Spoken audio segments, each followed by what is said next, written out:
একটা সিদ্ধান্ত, একটা বোতাম, একটা চূড়ান্ত নির্দেশ, আর তার ঢেউ কি আছড়ে পড়তে পারে এমন সব জায়গায় যেগুলো আজ পর্যন্ত অনেকেই ভেবেছে যুদ্ধের বাইরে।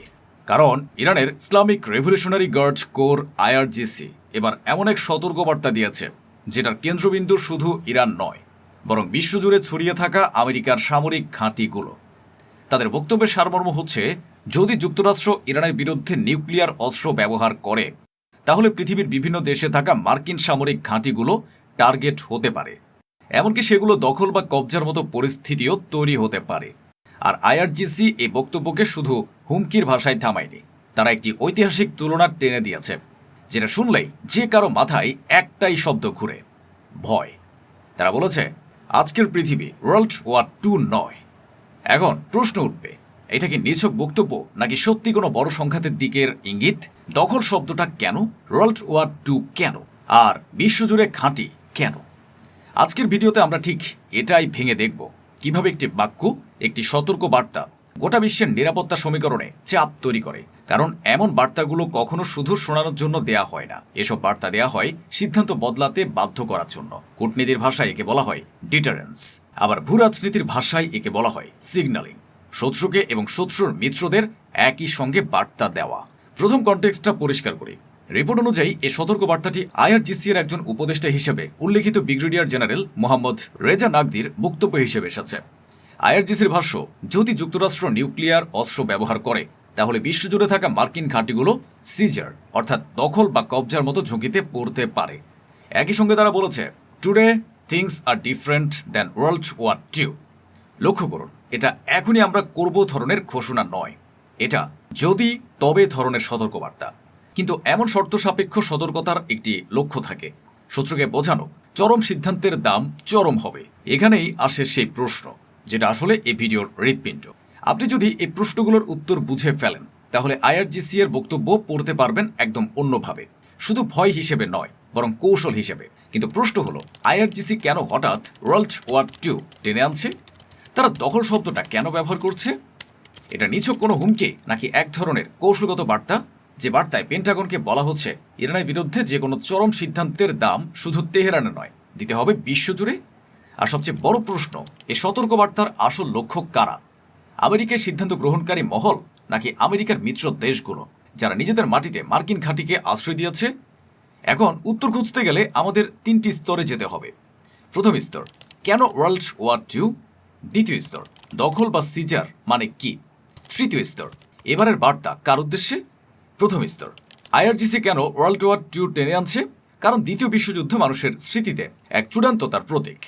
ওয়ার্ল্ড ওয়ার 2 এর শেষ অধ্যায় নিউক্লিয়ার অস্ত্র ব্যবহারের পর বিশ্ব দেখেছিল একটি অস্ত্র, একটি শহর, একটি মুহূর্ত ইতিহাস বদলে দিতে পারে। অনেক রাষ্ট্রীয় কৌশলবিদের কাছে সেটি ছিল শক্তির চূড়ান্ত প্রদর্শন। কিন্তু আইআরজিসি আসলে বলছে, আজকের বিশ্ব সে পুরনো ম্যাপ নয়। আজকের যুদ্ধক্ষেত্র এক জায়গায় সীমাবদ্ধ থাকে না, আজ যুদ্ধ মাল্টি ডোমেইন। আকাশের ড্রোন, সমুদ্রের নৌ চলাচল, সাইবার অবকাঠামো, অর্থনৈতিক নিষেধাজ্ঞা আর মাঠে প্রক্সি গ্রুপ, সব একসঙ্গে একটাই গল্প বলে। এখন কোনো পক্ষ যদি চূড়ান্ত অস্ত্র ব্যবহার করে, প্রতিক্রিয়া শুধু এক জায়গায় সীমাবদ্ধ থাকবে না। তাই ওয়ার্ল্ড ওয়ার 2 নয় বলার মাধ্যমে আইআরজিসি আসলে একটি ধারণাকে ভাঙতে চায়, যে ধারণা বলে চূড়ান্ত আঘাত দিলে সব শেষ। আইআরজিসির বার্তা, চূড়ান্ত আঘাত মানে চূড়ান্ত খরচ, এবং সেই খরচ গ্লোবাল। দ্বিতীয় স্তর, দখল বা সিজার শব্দটা কেন? এখানেই সবচেয়ে বেশি ভুল বোঝাবুঝিটা হয়। কারণ দর্শক দখল শুনলে মনে করে সামরিক বাহিনী ঢুকে পড়বে, পতাকা উড়বে। কিন্তু ভূ রাজনীতিতে সিজার বা নিয়ন্ত্রণ নেয়ার অনেক রূপ আছে। কখনো তা সরাসরি সামরিক নয়, বরং অপারেশনাল ও রাজনৈতিক। সিজার বলতে বোঝাতে পারে, 1.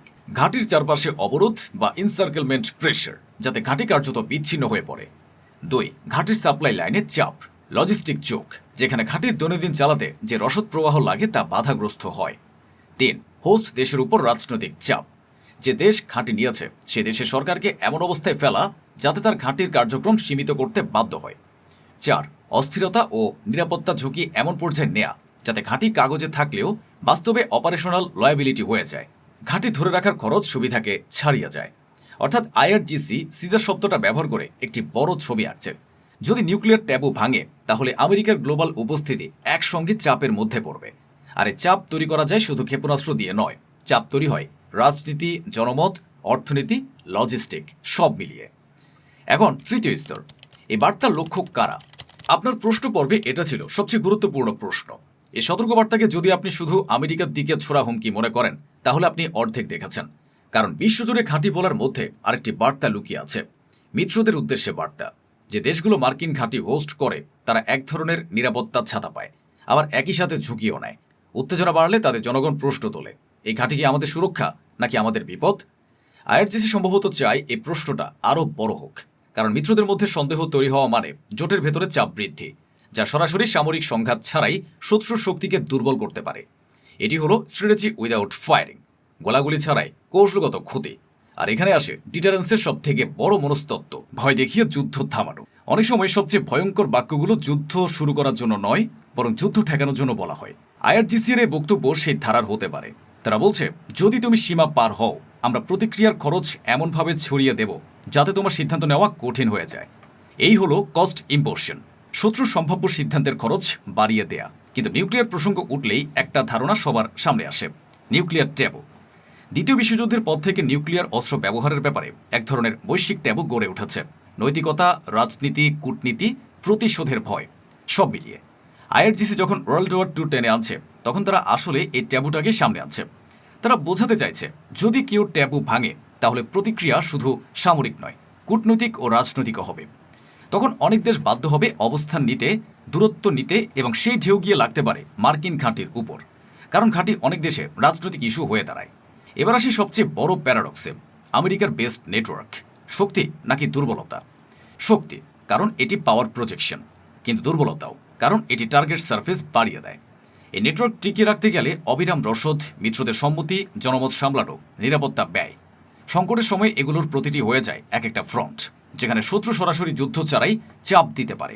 আইআরজিসি সম্ভবত এই কথাটাই বলছে, তোমাদের শক্তি, তোমাদের বিস্তার সংকটে তোমাদের বোঝা হয়ে দাঁড়াবে। এখন দর্শকের মনে স্বাভাবিক প্রশ্ন, এটা কি শুধু কথার যুদ্ধ? বাস্তবে কি হতে পারে? নিশ্চিত করে কেউ কিছু বলতে পারে না, কিন্তু কৌশলগতভাবে কিছু সম্ভাব্য দৃশ্যপট বোঝা যায়। কারণ এই ধরনের সতর্কবার্তার পরে সাধারণত কয়েকটা জিনিস ঘটে। প্রথমত, ঘাঁটি ও নৌ উপস্থিতিতে সতর্কতা বাড়ে। সতর্কতা বাড়া মানে সিদ্ধান্ত দ্রুত হয়, প্রতিক্রিয়া দ্রুত হয়, আর ভুল বোঝাবুঝির ঝুঁকিও বাড়ে। দ্বিতীয়, মিত্র দেশগুলো তাদের অবস্থান আরও সতর্কভাবে মাপতে শুরু করে, কারণ তারা জানে উত্তেজনা বাড়লে চাপ আরও তাদের ঘাড়ে আসবে। তৃতীয়ত, অর্থনীতিতে অনিশ্চয়তা বাড়ে, বিশেষ করে শক্তি সরবরাহ ও শিপিং রুটের ক্ষেত্রে, কারণ মধ্যপ্রাচ্যের উত্তেজনা মানেই বাজারে নার্ভাসনেস। চতুর্থ, সবচেয়ে বিপজ্জনক, মিসক্যালকুলেশন। অনেক সময় যুদ্ধ শুরু হয় পরিকল্পনা দিয়ে নয়, ভুল হিসাব দিয়ে। তবে এখানেও একটা সূক্ষ্ম বিষয় আছে। আইআরজিসি যদি সত্যি যুদ্ধ চাইতো, তাহলে তারা যদি শব্দে আটকে থাকতো না। তারা সরাসরি সময়ের টার্গেট দিত, সরাসরি ঘোষণা দিত, কিন্তু তারা করছে উল্টো, তারা শর্ত দিয়েছে। এর মানে হতে পারে তাদের লক্ষ্য হলো লাল রেখা স্থাপন। নিউক্লিয়ার ট্যাবু ভাঙা যাবে না। এই লাল রেখা স্থাপন করা হলে শত্রু সিদ্ধান্ত নেওয়া কঠিন হয়, কারণ নিউক্লিয়ার বিকল্প নিয়ে প্রকাশ্য কথাবার্তা চালালেই কূটনৈতিকভাবে ক্ষতি হয়। আর তাই আপনার প্রশ্ন পর্বের শেষ প্রশ্নটা, আসল লক্ষ্য কারা? এটা শুধু দর্শককে কৌতূহলী করে না, এটা বাস্তব কৌশলও ব্যাখ্যা করে। আমেরিকার সিদ্ধান্ত গ্রহণকারী মহলকে আইআরজিসি বলছে চরম সিদ্ধান্ত মানে চরম দাম, আর আমেরিকার মিত্রদের আইআরজিসি বলছে চরম সিদ্ধান্ত হলে তোমাদের মাটিও ঝুঁকিতে থাকবে। এই দ্বিমুখী বার্তাই হলো শক্তিশালী সিগন্যালিং। এখন আমরা যদি এই পুরো ঘটনাকে এক লাইনে সংক্ষেপ করি, তাহলে দাঁড়ায় আইআরজিসি চেষ্টা করছে সম্ভাব্য নিউক্লিয়ার সিদ্ধান্তকে অপ্রয়োগযোগ্য করে তুলতে, তার খরচটাকে বিশ্বজুড়ে ছড়িয়ে দেওয়ার ভয় দেখিয়ে। এটি হতে পারে কেবল মনস্তাত্ত্বিক যুদ্ধ, কিন্তু মনস্তাত্ত্বিক যুদ্ধই অনেক সময় বাস্তব যুদ্ধের দিক পরিবর্তন করে দেয়। কারণ সিদ্ধান্ত গ্রহণকারীরা শেষ পর্যন্ত শুধু অস্ত্রের ক্ষমতা দেখে না, তারা দেখে পরিণতি কতটা নিয়ন্ত্রণযোগ্য। তাহলে সামনে আমরা কি নজরে রাখব? কয়েকটা ইন্ডিকেটর আছে, যেগুলো দেখলেই বোঝা যাবে উত্তেজনা বক্তব্য থেকে অপারেশনাল স্তরে যাচ্ছে কিনা। যেমন বড় শক্তিগুলোর ভাষা আরও কড়া হচ্ছে কিনা, ঘাঁটিগুলোতে সতর্কতা প্রকাশ্যে বাড়ানো হচ্ছে কিনা, কূটনৈতিক চ্যানেল বন্ধ হচ্ছে কিনা, অথবা বাজারে শিপিং ও শক্তি সরবরাহ নিয়ে উদ্বেগ হঠাৎ বেড়ে যাচ্ছে কিনা। এগুলো সংকেত দেয় বার্তা যুদ্ধ কোথায় যাচ্ছে। এখন শেষ করি আপনার কাছে দুইটা প্রশ্ন রেখে, কারণ এই ভিডিওর আসল উদ্দেশ্য ভয় দেখানো নয়, উদ্দেশ্য বোঝানো বার্তার ভেতরের বার্তা কিভাবে কাজ করে। প্রথম প্রশ্ন, আইআরজিসি এর এই সতর্কবার্তা কি শুধুই ডিটারেন্স, যুদ্ধ ঠেকানোর কৌশল, নাকি বড় সংঘাতের সাইরেন? দ্বিতীয় প্রশ্ন, বিশ্বজুড়ে মার্কিন ঘাঁটির নেটওয়ার্ক, এটা কি আমেরিকার সবচেয়ে বড় শক্তি, নাকি সংকটের দিনে সবচেয়ে বড় দুর্বলতা? আপনার বিশ্লেষণ কমেন্টে লিখুন। ভিডিওটি তথ্যবহুল মনে হলে শেয়ার করুন, আর এমন গভীর জিওপলিটিক্যাল বিশ্লেষণ পেতে চ্যানেলটি সাবস্ক্রাইব করে সঙ্গে থাকুন। দেখা হবে পরের ভিডিওতে।